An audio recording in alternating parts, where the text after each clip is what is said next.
आज म हजुरहरूलाई घरमै सजिलैसँगले पिरो हाकु छोइला बनाउने तरिका शेयर गर्न जाँदैछु।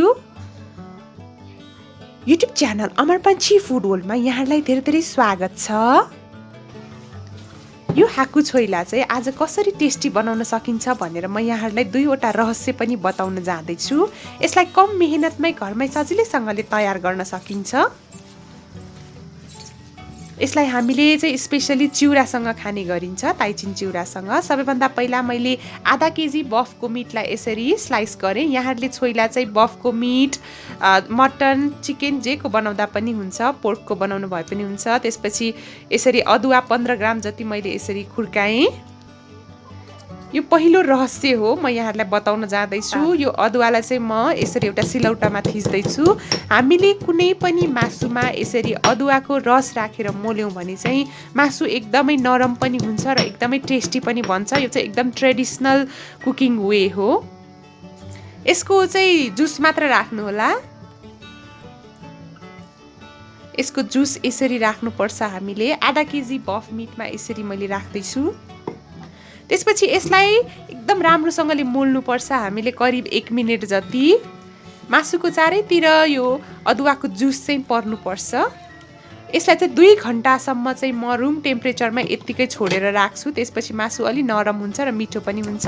त्यसपछि मैले यो लसुन पनि 15 ग्राम यसैमा यसरी पिसेँ। विशेष गरेर यो सिलौटामा पिसेको मसलाहरू राख्यौँ भने एकदमै टेस्टी पनि बन्छ छोइला। अब म छोइलामा राख्ने मसलाहरू तयार गर्दैछु। मैले लिएँ 4वटा खुर्सानी। खुर्सानी स्वाद अनुसार बढाउन पनि सक्नुहुन्छ। जिरा आधा चम्चा र धनिया आधा चम्चा।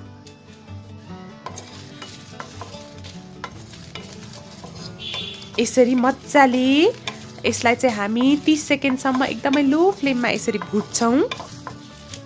यहाँहरूले चाहिँ जसरी भए पनि यो जिन्जरको जुसमा चाहिँ मासुलाई मोल्नु होला। त्यो एकदम मासु मिठो बनाउने एउटा रहस्य पनि हो।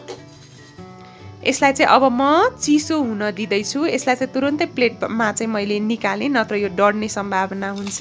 10 मिनट चाहिँ यत्तिकै छोड्नुपर्छ। त्यसपछि 6वटा जति टिमुर र अघि यो हामीले रोस्ट गरेको मसलालाई मैले एउटा सिलौटामा पिस्दैछु। यसरी कुनै पनि मसलाहरू रोस्ट गर्यौँ भने यसले एकदमै विशेष फ्लेभर दिन्छ। एकदमै मिन हुने गरेर पिसिराख्नु पर्दैन। जे होस् हल्का यसरी दरदरा पिस्नु भयो हुन्छ। अब थोरै मैले 4 चम्चा जति भुटेको तोरीको तेललाई मैले तताएँ। यहाँले सजिलै बजारमा पाउन सक्नुहुन्छ भुटेको तोरीको तेल। त्यसपछि यो अघिको जुन यो जिन्जरमा मोलेको यो मासुलाई चाहिँ 2 घन्टापछि म यसरी यसलाई प्यानमा राखेर पकाउँदैछु। आधा केजी मासुलाई चाहिँ मैले 4 चम्चा ठुलो चम्चा यो भुटेको तोरीको तेल युज गरेकी हुँ। यसलाई सबैभन्दा पहिला 3 मिनट एकदम हाई फ्लेममा पकाउनु होला। 3 मिनट हाई फ्लेममा पकाइसकेपछि यो यस्तो देखिन्छ। विशेष गरेर छोइला प्यानमा बनाउँदाखेरि चाहिँ हामीले आगोको टेम्परेचर एकदमै ख्याल गर्नुपर्ने हुन्छ। त्यसपछि फेरि 3 मिनट चाहिँ लो फ्लेममा कम्प्लिटली पकाउनु होला। यसलाई एकदमै लो फ्लेममा पकाउनु होला। यसलाई ग्यासको सबैभन्दा सानो आँचमा राखेर यसलाई 3 मिनट पकाउनुपर्छ। अब पनि ठुलो फ्लेममा पकायौँ भने चाहिँ यो डढ्छ। यसरी लगभग 6 देखि 7 मिनटमा चाहिँ हाम्रो मासु राम्ररी भित्र बाहिर राम्ररी चारैतिरबाट पाकिसकेको छ। म यहाँहरूलाई अगाडिबाट पनि देखाउँदैछु। यसलाई थोरै चिसो हुन दिनुहोला। त्यसपछि अब म यसलाई काट्दैछु। सानो सानो सेपमा काट्न सक्नुहुन्छ। छोइला चाहिँ जति सानो सेप भयो त्यति नै टेस्टी हुन्छ, भित्रैसम्म मसलाहरू जान्छ। मैले चाहिँ करिब हाफ इन्चको साइजमा यसरी काटेँ। एकदम मिठो फ्लेभर आउँछ यसरी भुटेको तोरीको तेलमा हामीले छोइलालाई पोल्यौँ भने चाहिँ यो एकदमै पोलेको छोइलाको जस्तै नै टेस्ट आउँछ।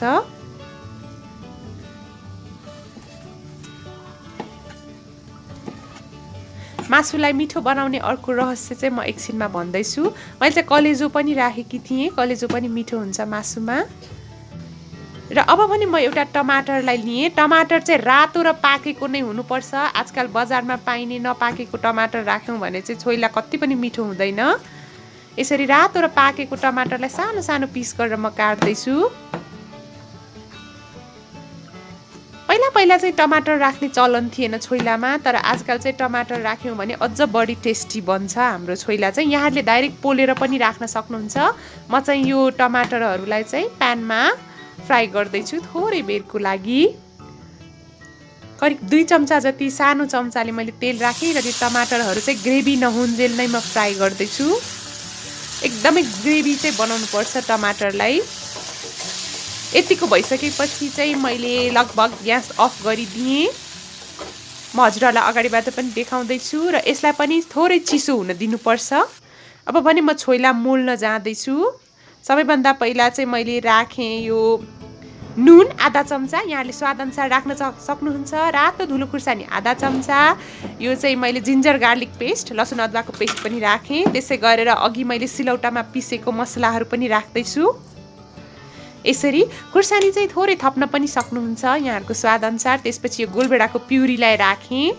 अब भने सबैभन्दा पहिला चाहिँ म यो हरियो लसुन राख्दैछु। हाकु छोइला मिठो बनाउने अर्को रहस्य भनेको हरियो छोइला राख्नु पनि, हरियो चाहिँ यो जुन लसुन राख्नु पनि हो। त्यसपछि मैले एउटा सफा हातले चाहिँ मोलेँ। मैले 4 चम्चा भुटेको तोरीको तेल पनि राखेकी थिएँ।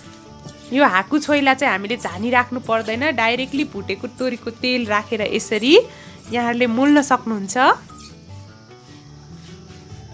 यसरी हाम्रो छोइला एकदम मजाले रेडी भइसकेको छ। लास्टमा मैले धनियाका पातहरूलाई पनि राखेँ। धनियाले पनि एकदम स्पेशल फ्लेभर दिन्छ। धनिया चाहिँ एकदम मसिनो मसिनो नबनाउनु होला। धनिया चाहिँ यत्तिकै देखिएको पनि राम्रो देखिन्छ।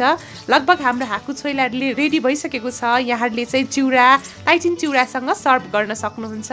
कुनै पनि नेवारी भोजहरूमा चाहिँ हामीलाई नभई नहुने रेसिपी भनेको हाकु छोइला पनि हो। यसरी यहाँहरूले सजिलै घरमा बनाउन सक्नुहुन्छ कम मेहनतमै। एकदम मजाले रेडी भइसकेको छ, यहाँहरूले देख्न सक्नुहुन्छ। आजको रेसिपी हजुरहरूलाई कस्तो लाग्यो? यदि मन पर्यो भने भिडियोलाई लाइक, कमेन्ट र सेयर गर्न नबिर्सनुहोला। साथै मेरो च्यानल अमर पन्छी फुड वर्ल्डलाई सब्सक्राइब गरिदिनु होला। Thank you so much for watching. Have a nice day. Happy Tihar to all of you. Happy cooking.